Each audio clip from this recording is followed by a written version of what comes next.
Montaigne, essai des cannibales de Coche. Parcours notre monde vient d'en trouver un autre. Les essais sont l'œuvre majeure de Michel de Montaigne. Il traite de tous les sujets possibles. Médecine, amour, sexualité, livres, affaires domestiques, histoire ancienne, chevaux. Il mêle des réflexions sur sa propre vie et sur l'homme, le tout formant un pêle-mêle où se confondent comme à plaisir les choses importantes et futiles, les côtés vides, surannés et l'éternel. On voit l'importance du jeu dans ce que Montaigne annonce au tout début de ses essais. Je suis moi-même la matière de mon livre. Mais on voit ce jeu cheminer à nos côtés même lorsqu'il est question de terres lointaines qu'il n'a jamais foulées. Montaigne confie ainsi dans Des cannibales: j'ai eu longtemps avec moi un homme qui était resté 10 ou 12 ans dans cet autre monde qui a été découvert dans notre siècle, à l'endroit où Villegagnon débarqua, pays qui le surnomma la France antarctique. Cette découverte d'un pays infini semble être d'importance. Dans Des Coches, Montaigne n'hésite pas à s'attarder sur ses propres expériences. Il décrit son rapport à la peur et aux émotions.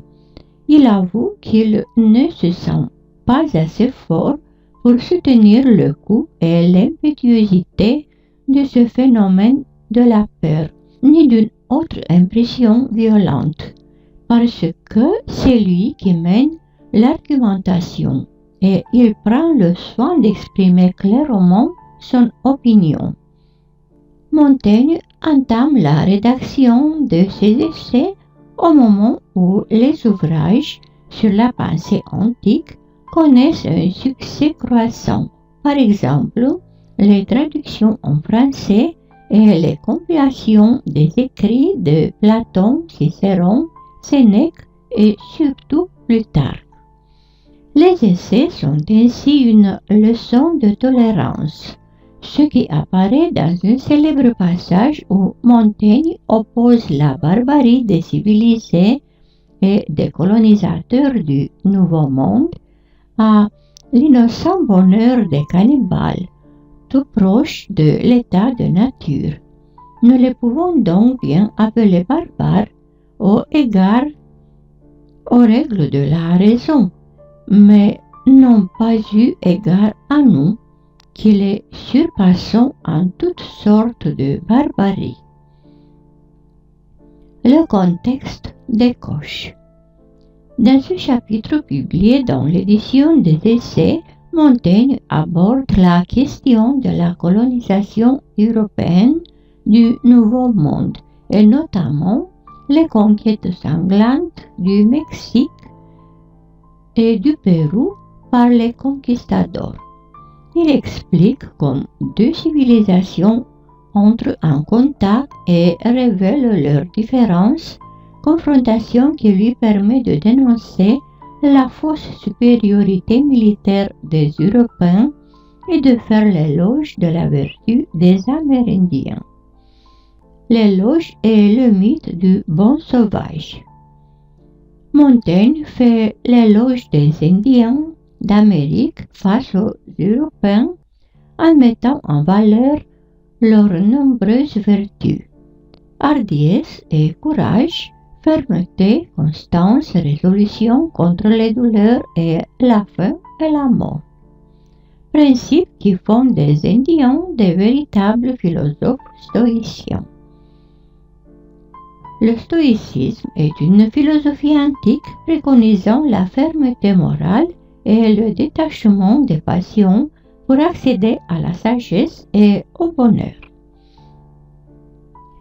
Montaigne affirme dans Des cannibales qu'ils sont encore dans cette heureuse situation de ne désirer qu'autant que leurs besoins naturels leur demandent. Et tout ce qui est au-delà est pour eux superflu. Dans Descoches, il décrit un monde enfant, mais ces hommes et ces femmes ne sont nullement inférieurs en clarté d'esprit naturel et en justesse.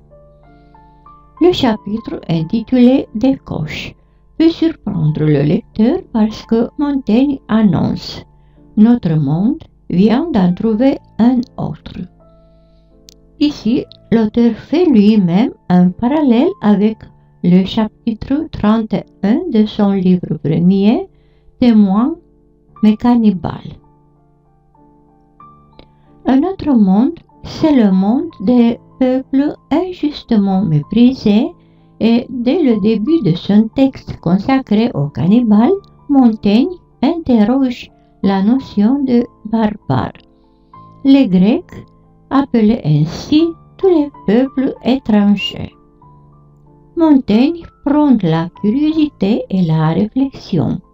Il faut se garder d'adhérer aux opinions courantes et il faut juger les gens par la voie de la raison, non par la voie de tout le monde. Il loue la hardiesse, le courage, la noble obstination de ceux qui ont subi ces attaques souvent déloyales, pendant qu'à vaincre sans péril, les conquérants ont triomphé sans gloire. Les Indiens sont aussi dignes d'admiration que les plus grands auteurs de l'Antiquité, dont la redécouverte est essentielle à la culture humaniste de la Renaissance. Plus fameux exemple ancien que nous ayons aux mémoires de notre monde. La civilisation européenne lui apparaît comme une puissance uniquement capable de force et de violence, sans aucune sagesse, car ils sont ceux qui les ont subjugués. À la vertu des Indiens répond la fausseté malveillante de la civilisation européenne. Montaigne cherche à prouver à travers un rappel historique de la confrontation entre l'ancien et le nouveau monde la supériorité morale des peuples amérindiens sur la civilisation européenne qui est présentée comme belliqueuse, trompeuse et barbare. Notre monde vient d'en trouver un autre. C'est le contexte des grandes découvertes au XVIe siècle. Christophe Colomb, Jacques Cartier, Amerigo Vespucci, Vasco de Gama, Magellan, qui permettent d'étendre la vision du monde et de l'enrichir à plusieurs niveaux, géographiques, scientifiques, culturels, historiques, économiques, artistiques, humains, ouverture d'envergure qui invite également à un retour sur soi et génère de multiples réflexions dont la littérature a su s'emparer. Surprise et fascination. Ce qui a permis aux Européens de soumettre les Amérindiens à leur pouvoir, c'est la surprise, qui tient au fait que les conquérants espagnols sont en tout point opposés, physique et moral, aux Amérindiens, comme le montre l'énumération de différences. Jean Barbu, divers en langage, religion, en forme et en contenance. Montaigne insiste sur la stupeur ressentie par ces peuples par l'expression des grands monstres inconnus, qui désignent les chevaux des conquistadors en tant que les chevaux avaient disparu du continent américain depuis des milliers d'années, ceux qui n'avaient jamais vu de cheval. Les Indiens sentaient aussi la fascination, la curiosité de voir des choses étrangères ou inconnues. Violence contre pureté. La violence guerrière des Européens face aux Amérindiens pacifiques insiste sur la dénaturation monstrueuse des guerriers espagnols, révélant par contraste la pureté originelle des Indiens d'Amérique qui ne sont pas aussi avancés scientifiquement et techniquement que les Européens, qui n'avaient ni science ni matière par où ils sussent percer notre acier.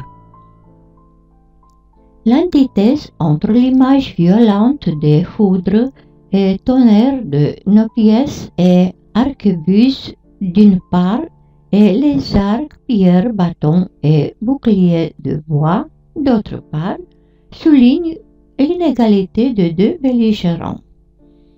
Une réflexion sur l'autre et un retour inévitable sur soi. Un autre monde est une réflexion sur l'autre, car Montaigne rappelle que le récit de voyage donne à voir des mondes nouveaux propres à stimuler la réflexion, mais aussi un retour sur soi enrichi, car les grandes découvertes servent l'idéal humaniste et nourrissent l'homme. Le retour sur soi peut conduire à un éloge du savoir, pendant que la découverte de l'autre, sa personnalité, son mode de vie, ses croyances, ses traditions, ses cultures, ses pensées, ses lieux et espaces géographiques de vie, invite en effet à se poser des questions sur soi. L'emploi du subjonctif.